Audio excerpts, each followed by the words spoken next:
അമേരിക്കയിലെ ഇന്ത്യൻ വിദ്യാർത്ഥികൾക്ക് വൻ പ്രഖ്യാപനവുമായി പ്രസിഡന്റ് ഡൊണാൾഡ് ട്രംപ്. പുതിയ ഗോൾഡ് കാർഡ് പദ്ധതി പ്രകാരം US കമ്പനികൾക്ക് ഇന്ത്യൻ വിദ്യാർത്ഥികളായ ബിരുദധാരികളെ റിക്രൂട്ട് ചെയ്യാം.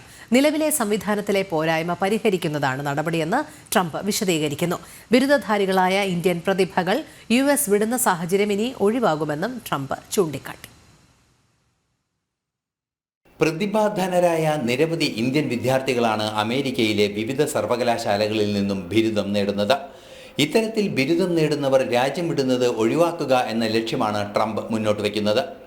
ഇന്നലെ പ്രഖ്യാപിച്ച ഗോൾഡ് കാർഡ് വഴി ബിരുദം നേടിയ പ്രഗത്ഭരായ വിദ്യാർത്ഥികളെ കമ്പനികൾക്ക് നേരിട്ട് നിയമിക്കാം. ഇന്ത്യ ഉൾപ്പെടെയുള്ള രാജ്യങ്ങളിലെ വിദ്യാർത്ഥികൾക്ക് ഈ നേട്ടം ലഭ്യമാകുമെന്നും ട്രംപ് പറഞ്ഞു.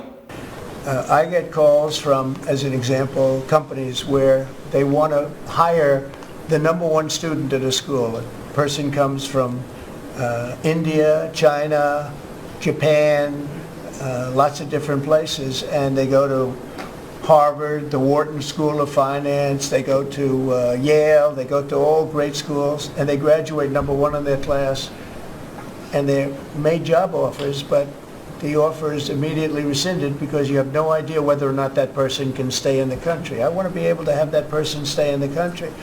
These companies can go and buy a gold card and they can use it as a matter of recruitment. $50 ലക്ഷം ഗോൾഡ് കാർഡിനെ ചെലവഴിക്കേണ്ടതുണ്ട്. എന്നാൽ ഭീകരപ്രവർത്തനങ്ങളിൽ മനംപെടുത്ത് രാജ്യം വിട്ട നിക്ഷേപകർ ഗോൾഡ് കാർഡിന്റെ ചെലവ് നഷ്ടമായി കണക്കാക്കുന്നില്ല. ഭീകരതയെ പ്രതിരോധിക്കാൻ രാജ്യത്തിന് സാമ്പത്തിക ശേഷി അനിവാര്യമെന്ന ബോധ്യം നിക്ഷേപകർക്ക് ഉണ്ടെന്നും അദ്ദേഹം പറഞ്ഞു. At the same time, the company is using that money to pay down debt. We're going to pay down a lot of debt with that. And I think the gold card is going to be used by not only for that. I mean, it'll be used by companies. I mean, I could see Apple.